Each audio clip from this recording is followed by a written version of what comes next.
everyone, and welcome to today's webinar, Coping Emotionally with Exposure to Online Hate Speech. This webinar is organized by FOA, Fighting Online Anti-Semitism. Fighting Online Anti-Semitism is a non-profit organization established to combat rising anti-Semitism and hate speech online. To date, we are the only Israeli member of INACH, the International Network Against Cyber Hate. Since FOA was established, we have trained more than 150 volunteers worldwide. Our volunteers monitor anti-Semitism daily in various languages and across 7 social media platforms. Hateful posts are reported to the social media networks. If they're not removed, FOA steps in, directly approaches the relevant social platforms and propels them to take action. Such involvement of ours has led to an increase of over 100% in anti-Semitic content removal rate in the last 12 months.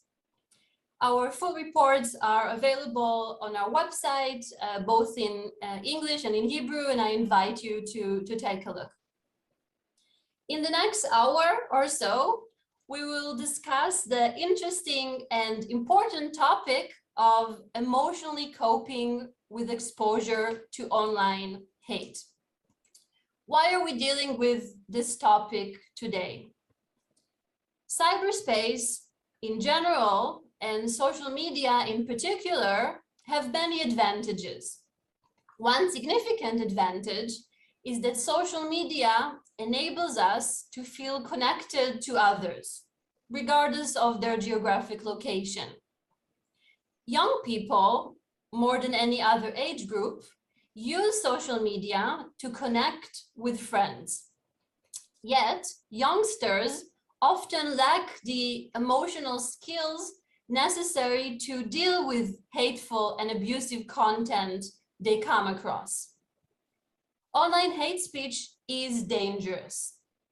Hateful, racist, or sexist messages may target specific individuals or communities, mostly protected groups based on ethnicity, religion, and sexual orientation. With the growth of social media, coming across hateful messages is all but inevitable.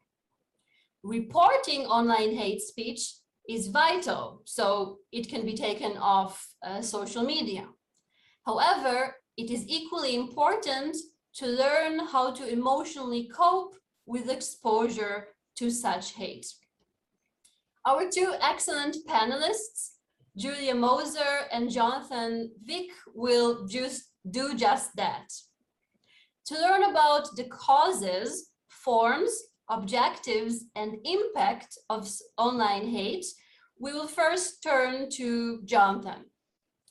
Jonathan has been a board member of INACH, the International Network Against Cyber Hate, for over 10 years, and he's currently INACH's acting deputy director.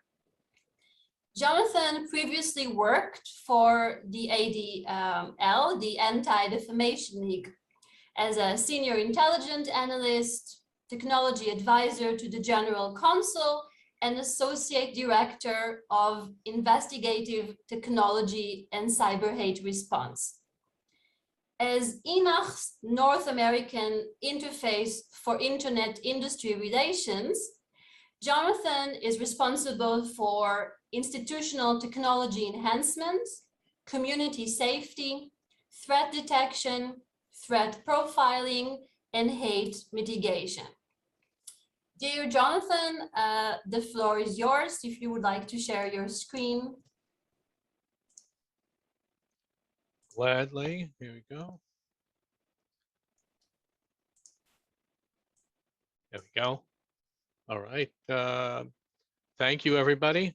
I appreciate your coming and your time. First, I'd like to talk about Enoch. International Network Against Cyber Hate is approaching its 20th anniversary. It was founded by Jugendschutz.net, which is the child protective agency in Germany, and the Magenta Foundation, which is the Dutch government-sponsored anti-hate organization. Jonathan, 1 second. You did not share the screen. Is it only me? Yeah. Let's see. Share screen.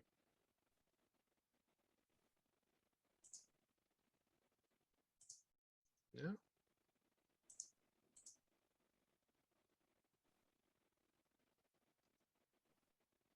Oh, is that now? Yeah, perfect. Ah, beautiful. There we Okay. go. Okay. Okay, let's go to Enoch was established under Dutch law. Our offices are centered in Amsterdam. We are currently an organization of 28 member anti-hate organizations in 22 countries across Europe, the Americas, and Africa. As for me, I will spare you this slide because Maya did such a marvelous job of making me sound wonderful. What we're going to talk about today are some of the issues in coping with the exposure to hate online. A big piece of this is contextualizing what you're seeing, understanding your reaction to it, and understanding the motivation of the people who are presenting this information or attempting to push this or exposing the individuals or targeting them. We'll talk about the cause of hate, forms of hate, definitions, objectives of hate, impact, and some of my survival tips along the way.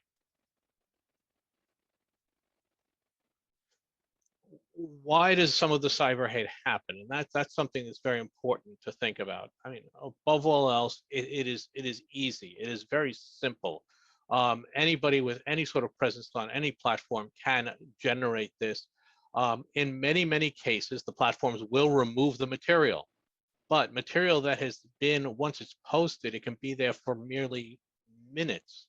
And it has then been copied and shared and perpetuated and propagates across various vectors and various platforms and can be very difficult to stop.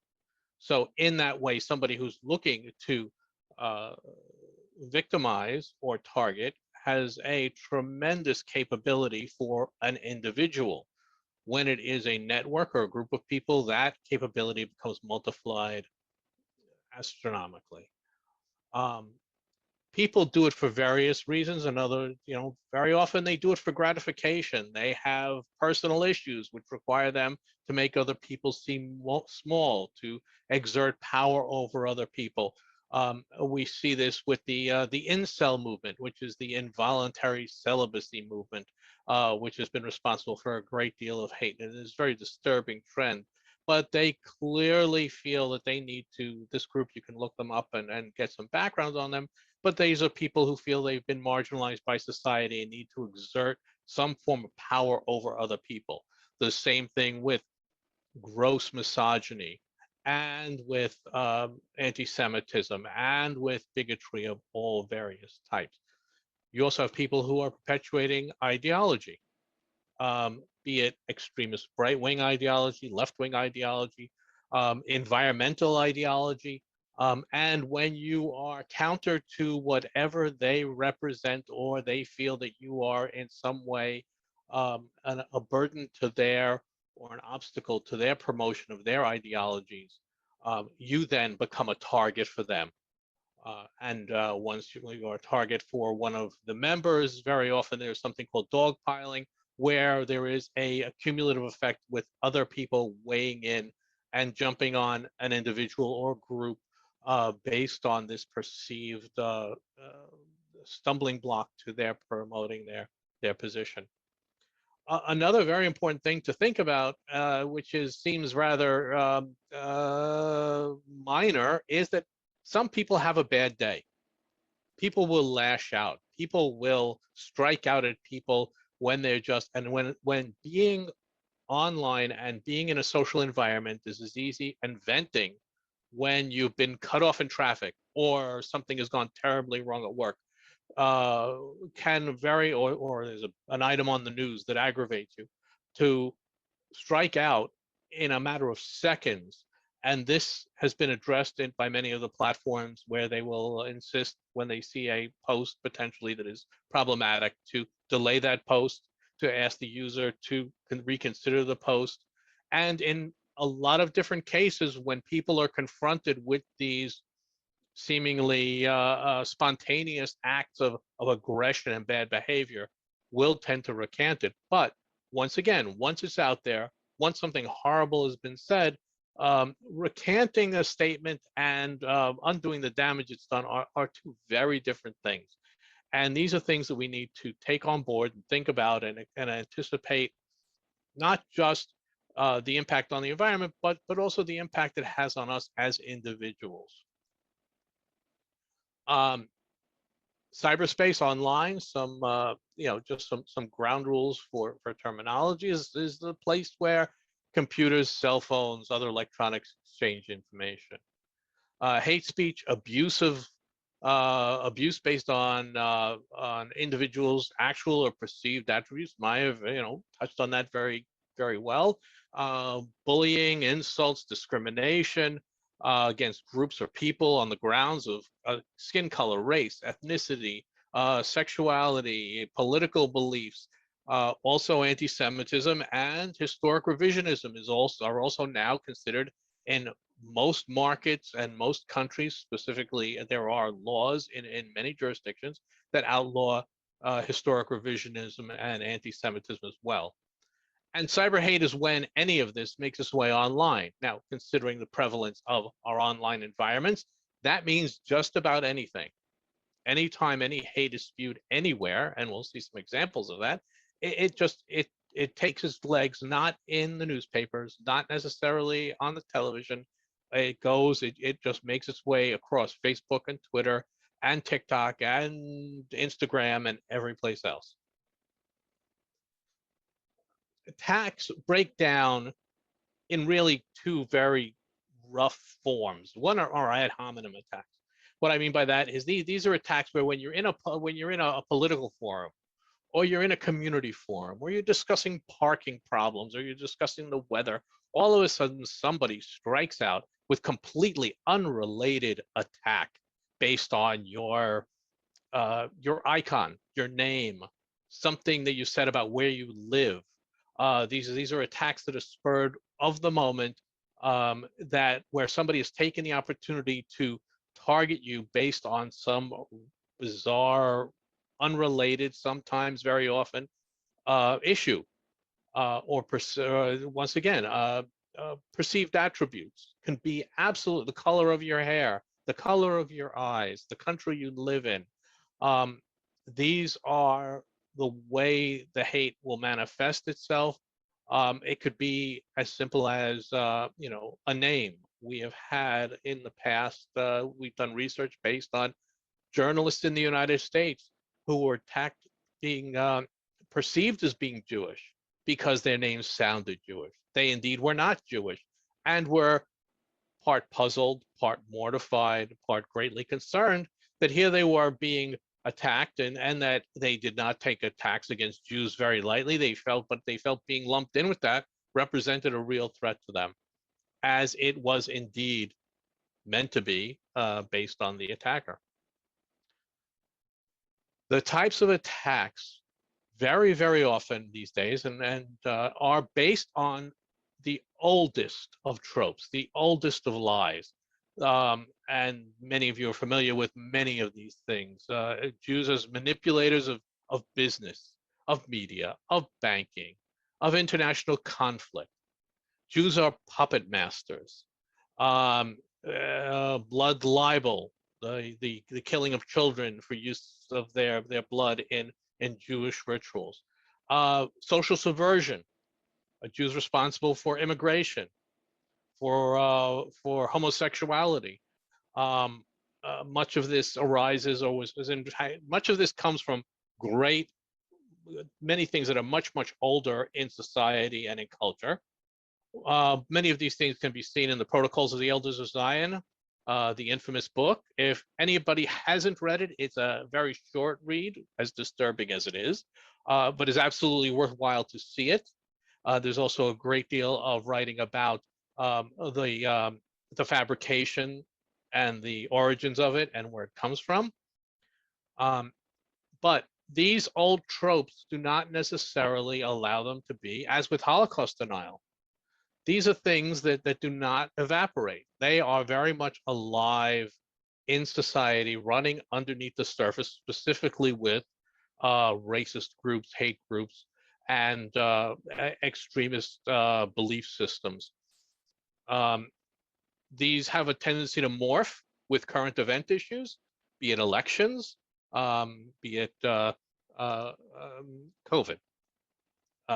There's been an upsurge, and it's certainly a resurgence of the old hate in the new events.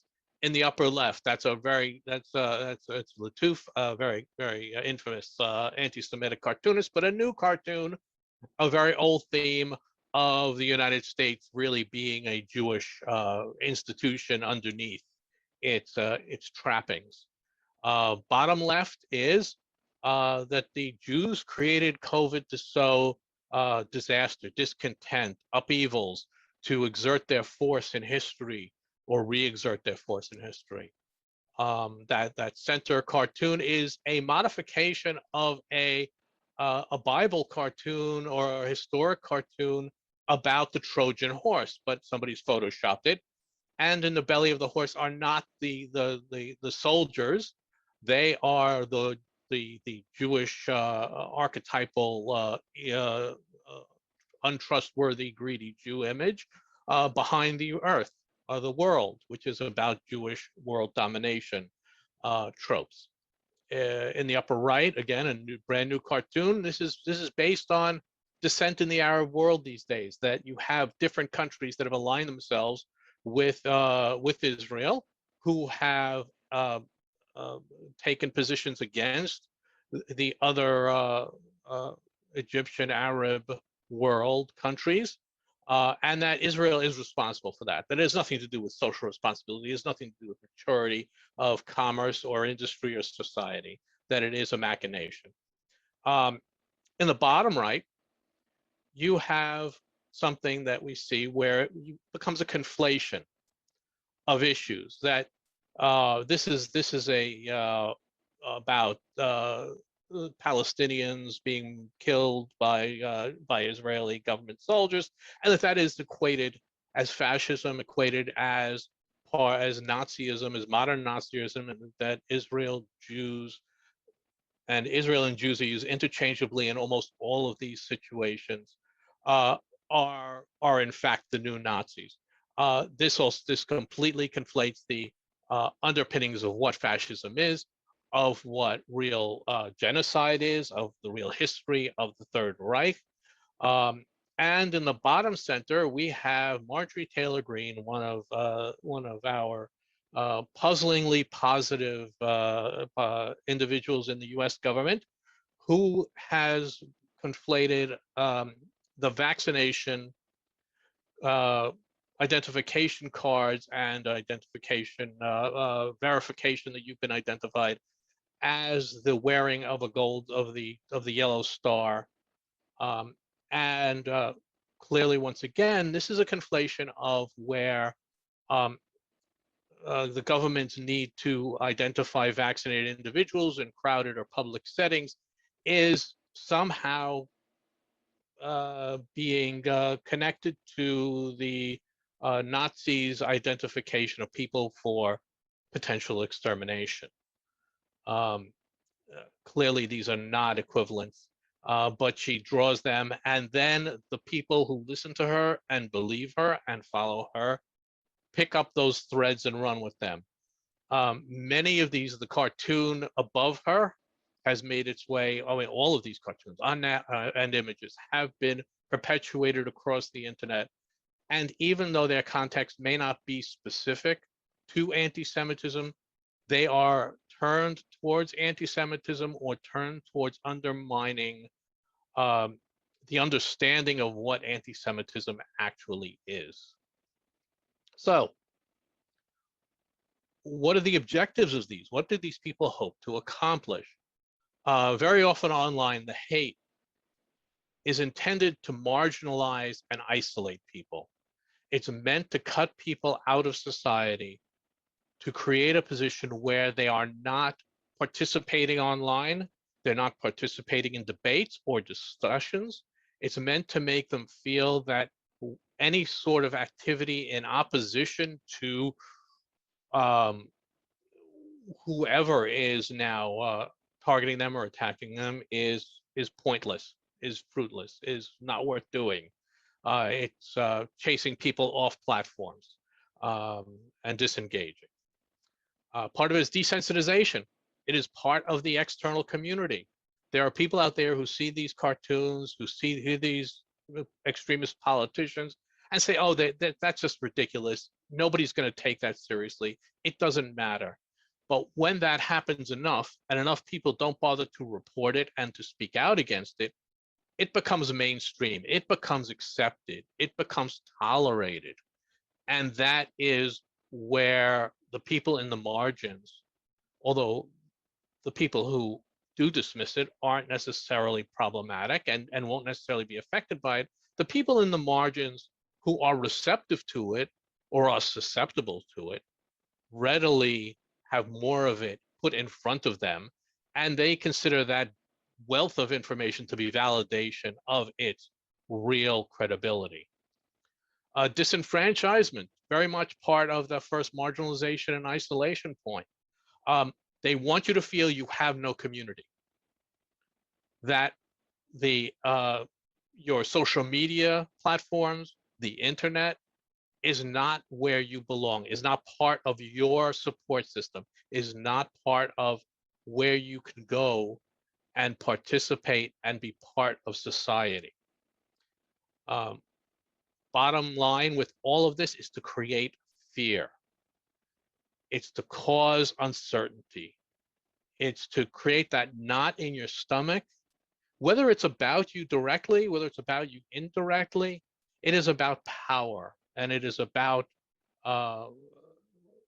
exploitation, to create doubt in the individual and in the communities that they're targeting, that you should be caught, that you should not necessarily have faith in the people around you, in the community around you, in the institutions around you, that the internet isn't your friend, that your next email could have something dangerous and horrible, to really limit yourself in society and to be very suspicious of your neighbor.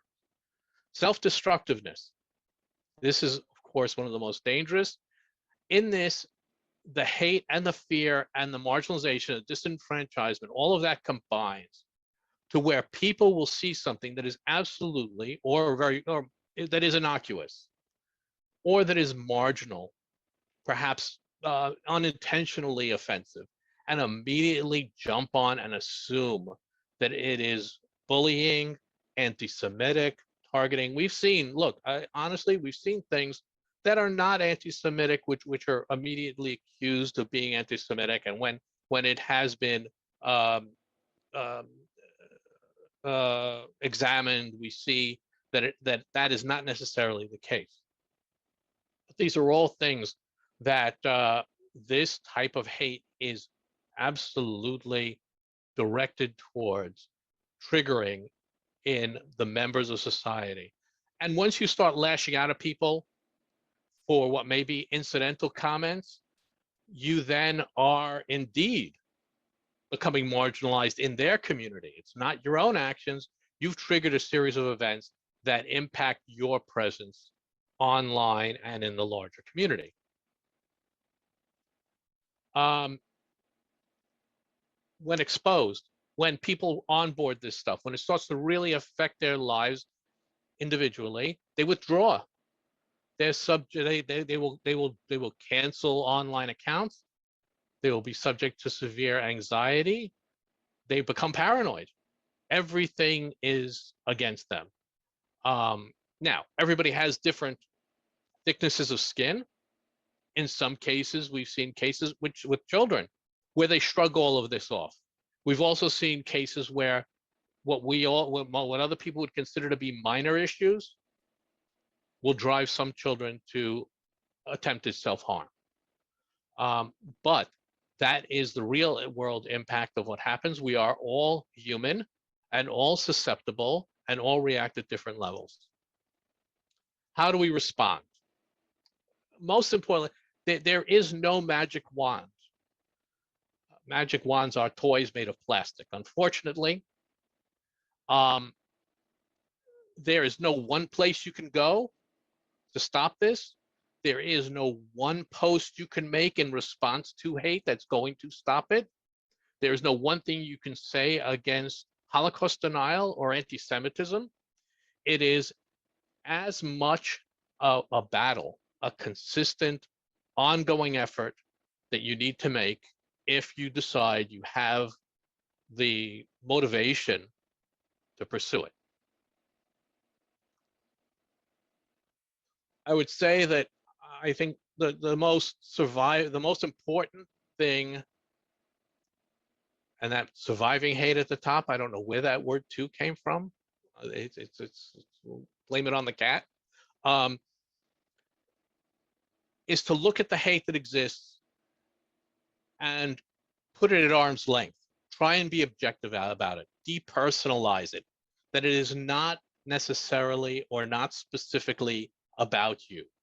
That it is about the community at large. It is not an attack on your building or in your community specifically. It does not represent an imminent threat. It is not something that is, you would have to rely on the people around you in terms of, imminent threats do happen. When there are imminent threats, that is a law enforcement issue. But it is best to look at it as, this is something I'm worried about. This is something I care about. This is horrible. I need to say something about this. But this is not directly an attack on me. It is an attack on my community.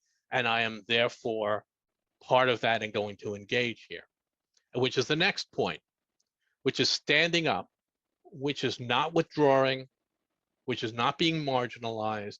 It's saying something. Now, in some cases, if you have the Constitution for it, you can't confront the people who are saying these things. That depends. That's a personal choice that you have to make. But at the very least, what I call communitizing, which is very awkward and potentially inappropriate terminology, but reach out to your community. Join communities against hate, join communities of like-minded individuals, and share these experiences. And what we have found out overwhelming is that when you share these experiences, you start to take the hate out of what you've experienced, and you will likely find that there are other people who are in exactly the same position, have seen the same things, and in some cases have been targeted by the exact same people and groups that you see yourself being subjected to hate from. And the last thing the haters, the people who are targeting or perpetuating hate, want to see is a community standing together against that hate. Bullies want to attack individuals. Bullies want to cut people from the herd. They do not want to have to confront a group of individuals. They do not want to have to confront an argument in mass. And that is exactly the best response you can possibly make. I think that is my last slide. Very good. Yes, I have. Those are not slides. I look forward to your questions. Let's see. How do I unshare?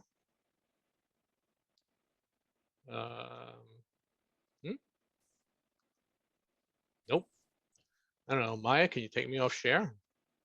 Stop share. Oh, there it is. Buttons. It's all about buttons. Wonderful. Thank you so much. Thank you.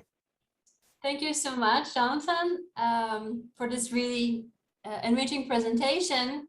Our second panelist, Julia Moser, will focus her presentation on ways to mitigate the negative consequences of exposure to online hate speech. Julia currently works as a communication and policy officer at CEJI, a Jewish contribution to an inclusive Europe.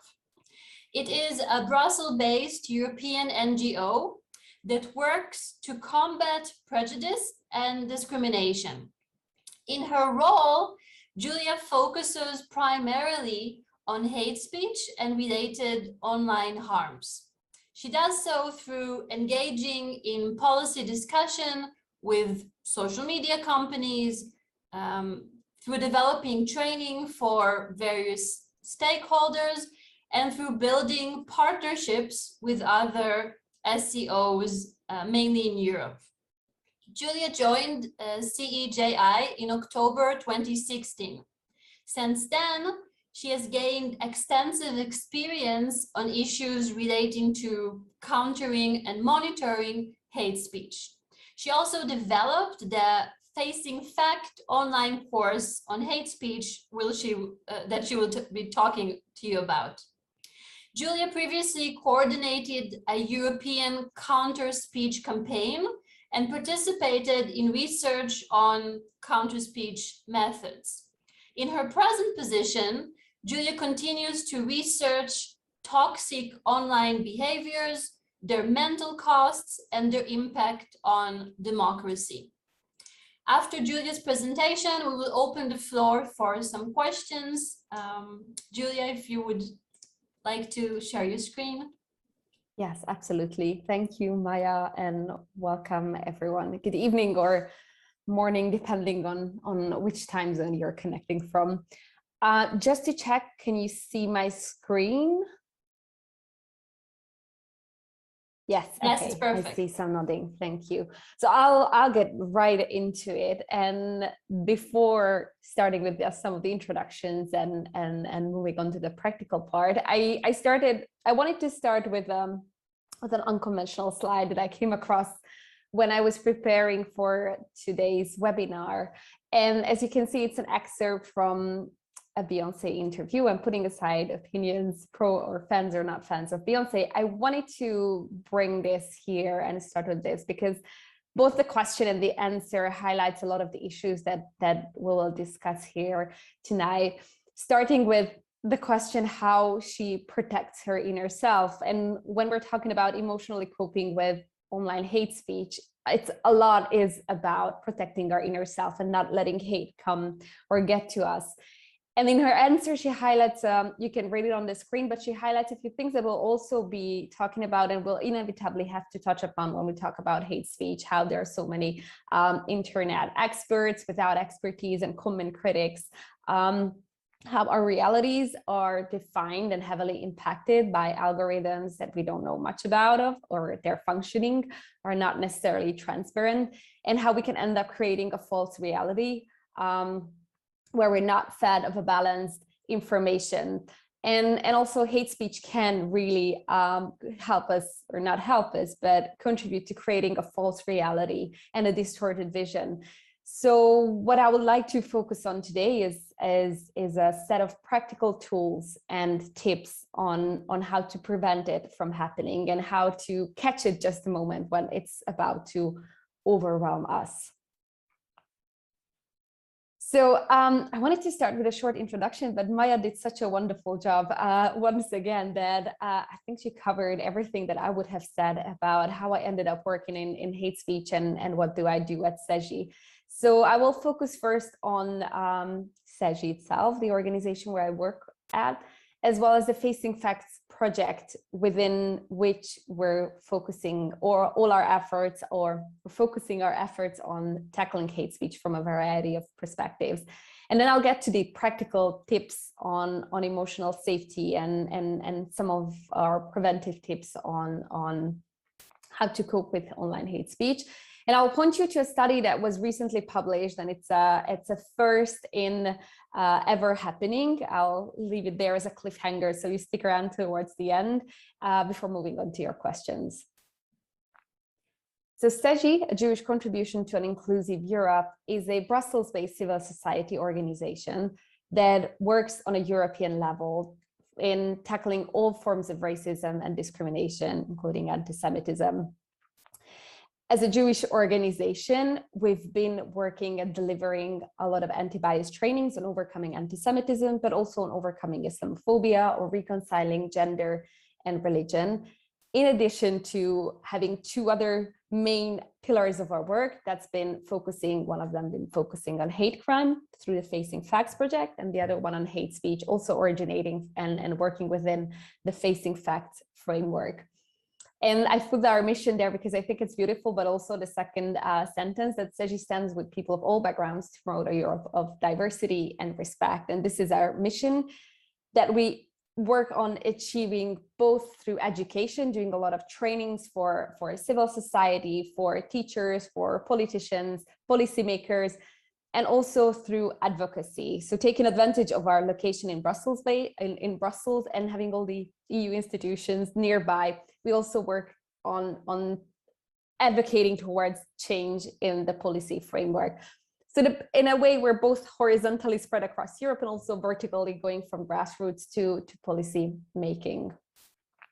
And the Facing Facts project series actually started, it has its anniversary, 10th anniversary this year. It started in 2011 with the aim and with the focus on hate crimes that really helped them to pave the way to the hate speech area as well. And there's a lot where the two connect, and we on purpose keep the two close to each other to feed from one field to the other. So Facing Facts aim to improve the responses and also the actions that we can take either in countering or in preventing hate incidents through training and advocacy, as we do within CEJI in general, so that bias motivated incidents can no longer be denied, so they can really be monitored and recorded, and then based on the data we can advocate for better measures, but also that victim rights are and will be protected, so that we can also develop effective prevention and intervention measures. So this is the whole package of Facing Facts. I'll say a few more words about it because its growth has been a really exciting process. It started as a Jewish and LGBT partnership, basically taking advantage of the fact that Jewish communities have traditionally had really good knowledge and expertise in recording hate crimes, monitoring and recording hate crimes, while LGBT organizations were really good at advocacy. So the two groups came together in order to learn from each other and in order to improve in the areas where they might have been previously less good at. And then throughout the years, it has been growing into a bigger and bigger partnership that ended up with the latest project that ended last year, but we're continuing with the project as well, bringing together 7 communities and also not just civil society, but governmental and public authorities as well, in order to mobilize everyone who's involved in the recording and reporting of hate incidents in better responses. So this is the framework that we've been working on hate speech as well. And from our hate speech work, I'd like to highlight the Facing Facts online course on hate speech. Because the safety parts that I'm going to talk you through is also part of the course, and also because that is what started my journey within CEJI and led me from working only as a communication officer into hate speech advisor and policy officer. So the Facing Facts online course on hate speech is, as its name says, it's an online course that's available that we run in cohorts with tutoring, but also some of the contents are available with basically with a free registration. And the course originally developed for civil society organizations, and then later on with a lot of different spin-offs for law enforcement agencies, also for journalists and basically any concerned individual who would like to learn more about hate speech, consists of 4 modules. The first one, on the nature and impact of hate speech, focuses on the various definitions of hate speech and why it is a problem that we don't have a universal definition of hate speech. What are some of the legal definitions that we can use within Europe, within the EU, but also how that works with the overseas approach that we see in the US. It also aims to highlight both the individual and the community impact of hate speech, and how any bias motivated incident, whether it's hate speech or hate crime, can really feed into a feeling of alienation and instill fear in the entire community. It also talks about freedom of expression, how we can understand hate speech in relation to free speech, which is a topic that gets most of the views within the course and sparks most of the discussions. Moving on, the course also looks at the various counteractions that one can take, sort of created a framework of choices, because we know that people want to learn about hate speech, and once they learn about it, they also want to be able to take action. But that action might differ from person to person, and depending on the focus, the attitude, the energy, the organizational background, if any. So we divided it into 3 sets. There is one focusing on monitoring and data collection, the other focusing on counter speech and building and running counter campaigns, and the third one focuses on advocacy. And underlining all that, and actually as the second module in the course, so just after you learn about what is hate speech and how do I understand the different definitions, it's online safety that we prioritize. And this is the part where I would like to walk you through some of the steps that we recommend to our participants, and in general to anyone who's dealing with hate speech in any way, whether it's monitoring or counter campaigns, or just every now and then reporting that extremely hateful post that the neighbor posts. And as you might guess, given our victim-focused approach, when it comes to online safety, our 2 main focuses, awareness and prevention. So what we aim to do with our tips, which you will see, is not necessarily just focused on hate speech. It's also it's a wide baggage, and it's helpful anyway to do so. There is a lot that you can adapt also to, or you might have already adapted a lot of the advices, hopefully, just in general to feel more balanced when it comes to dealing with online stuff. But basically, we focus on emotional safety and technological safety, and the 2 really goes hand in hand. I'll focus more on the emotional part here, but even for the emotional checklist, we have some technical elements, just because it really helps to make sure that you can emotionally cope with some of the exposure or overexposure to hate speech. And the number 1 tip is manage your time.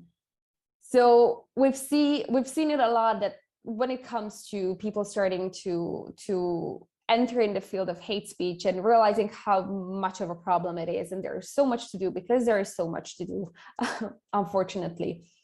It can often happen that one gets sort of too excited to take action and dwells into it, and then spends 12 hours a day, every week, monitoring or reporting hate speech, on working on counter campaigns. And what's really, really good to have that devotion. It's also something that is worth sustaining over time. And so we found that managing your time when it comes to monitoring hate speech is especially crucial in securing that you can do this activity in the long run, so that you don't basically burn out after a month because it just gets too much. So managing your time means both scheduling it wisely, especially now that, at least in Brussels, summer seems to be over, if it was ever here, and darker hours will be appearing during autumn. So it's highly, highly recommended to do the monitoring activity that you do during daytime. It makes a lot of difference that you're not in the darkness or with the lamps on. And it also makes a lot of difference to actually schedule it or find a schedule that works for you.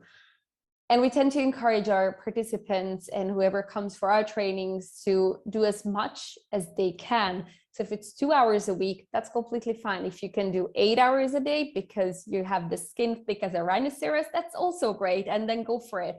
Just find your own balance and stick to that, because it's the long-term effort that will really, really pay off. So managing your time in terms of both during the day and your weekly or monthly schedule can help you to avoid any of the hard impact or heavy consequences of being exposed to hate speech repeatedly. It will not magically solve it, but it will help with the other components. Oh, I skipped 2 slides. And the second one, know your limits. And this is the part where I feel this usually the safety tips expand beyond just dealing with hate speech, but especially when it comes to monitoring hate speech, it's extremely important to learn to recognize our own sign and signals and see when it's too much. And on one day, it might be after, again, 2 hours.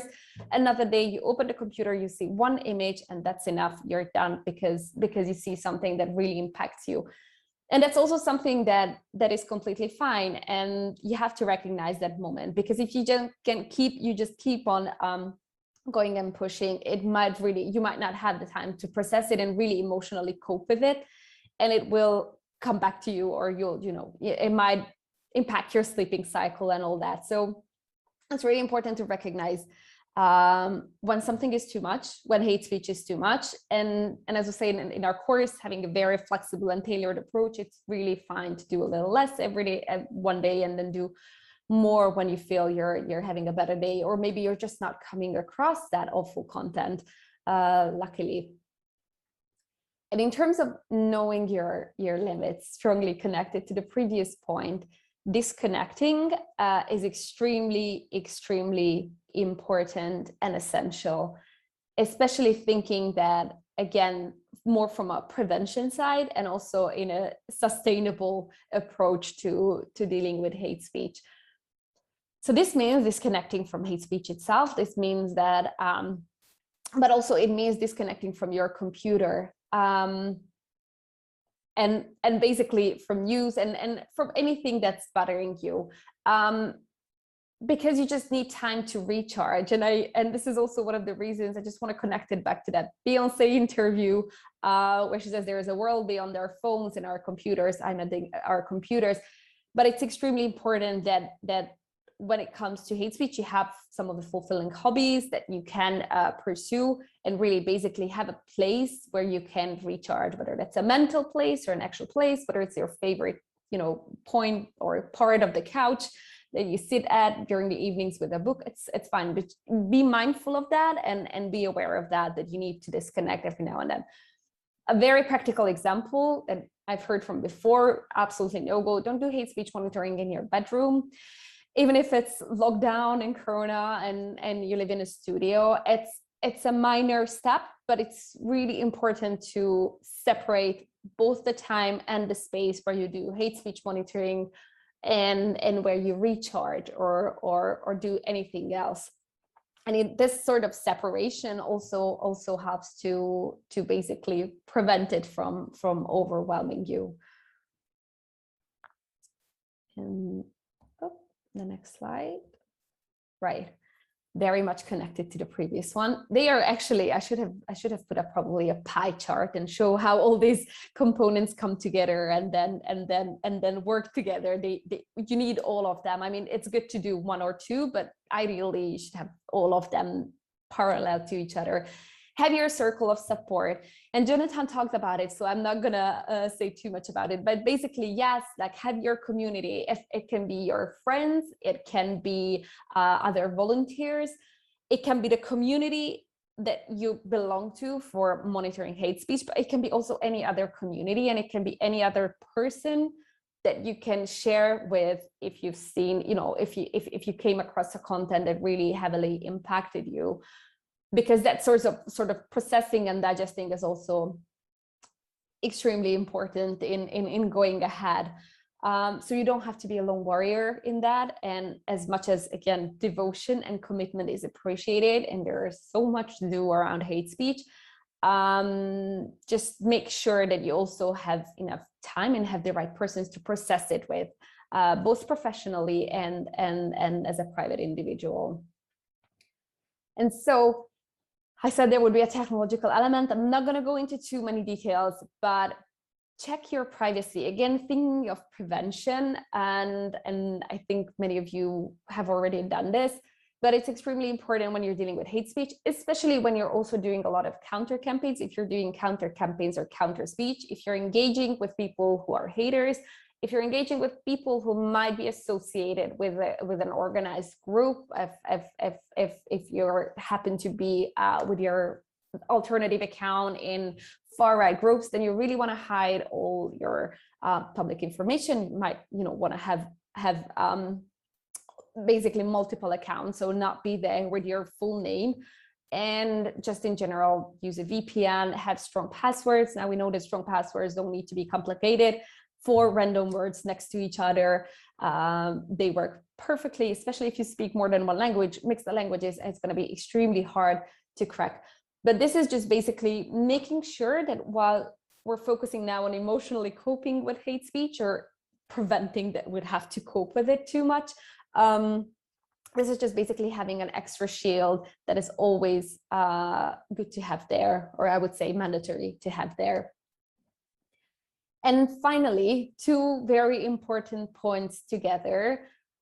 Support others. Ideally, at this point, you already have your circle of support. You have your friends, or you have a community and other volunteers that you can reach out to and talk to, and you can also be there for them when they need to talk. And while it seems like a small thing, and even maybe articulating that seems unnecessary, but I would encourage you to do so, because it can really open the doors, and it can really help to connect when one might feel isolated, even or just overwhelmed by some of the content that we can see online.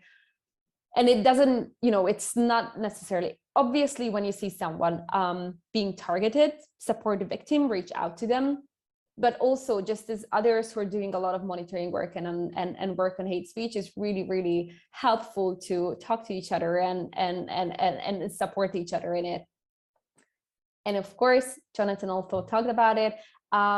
If physical threat is imminent, you need to report to the police. So while it is connected to safety, but also to general monitoring work, we always advise our participants to research the national sort of framework for reporting hate speech. If there is a dedicated police officer, if there happens to be an entire department working on it, just have those contacts ready in case you see something that is indicating concrete time, concrete location, concrete action. If 2 of them are present, then that might be something that you should go and talk to the police, or report, whichever way it is possible to reach them. And in terms of just in general, emotionally coping, it's we found it that basically some of the triggers that we have, and I've put there an activity that you can do it. You can note it down for later, or I'm happy for my slides to be circulated later if Maya wants to send it around.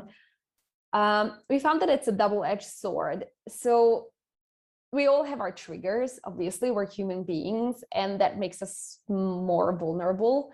And especially when it comes to monitoring hate speech, you can really feel the impact, and it becomes somewhat easier to identify your triggers, because you recognize that knot in your stomach, and you just, you have that gut feeling, and something gets you really worked up.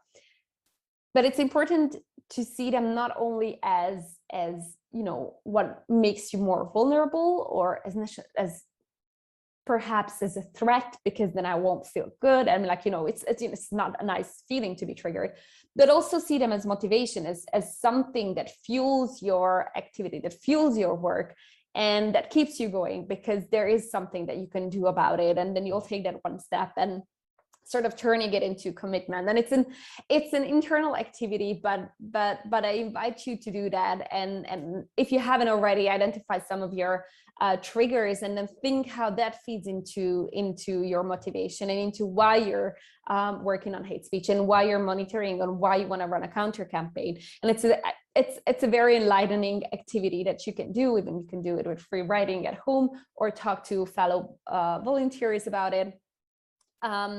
It's a very helpful exercise, and it helps you later on to know your limits, basically. So it makes it easier then to recognize when something might be building up, or when it's that time that hate speech becomes overwhelming. And finally, after all the tips and tricks, we're going to get to the report that I mentioned in the beginning, which is the Mental Health of the Digital Rights Community report. It came out this June, if I'm not mistaken. And I hyperlinked it again. I'm happy to put the link into the chat as well, or circle the entire PPT. Basically, I'm not going to sum up the entire report because that would talk for another 20 minutes. But it's an incredible development in the field to see a report like this coming out that looks specifically at how the digital rights community is mentally coping with everything that's happening online and in the world, and then whatever's happening in the world also happening online. So I invite you to read through the report and also see some of their key findings and some of their tips that are very much in line with the tips that I just listed. But obviously there is a lot more to do that and to add there.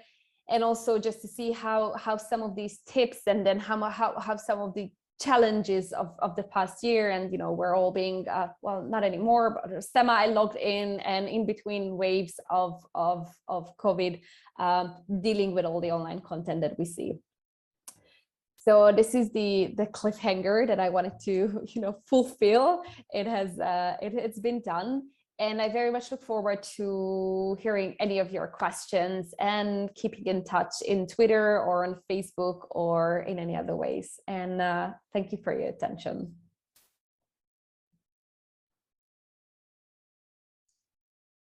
Thank you, Julius. Thank you so much. Let's open the floor for some questions. If anybody has a question, feel free to use the chat box or just unmute yourself and ask away.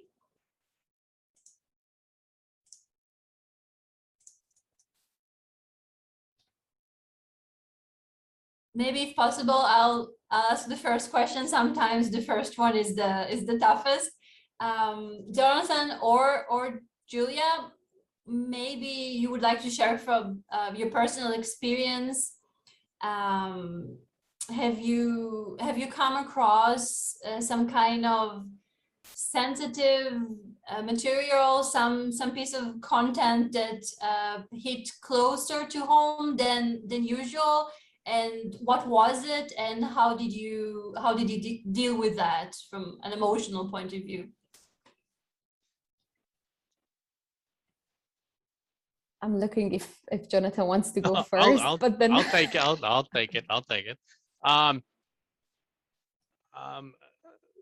Certainly, I think during the 2016 presidential campaign, we had a phenomenon called Pizzagate, where there were accusations of a child sex ring being run out of a pizza parlor supported by the Democratic candidates. It was extremely weird and bizarre. But the people who were forwarding this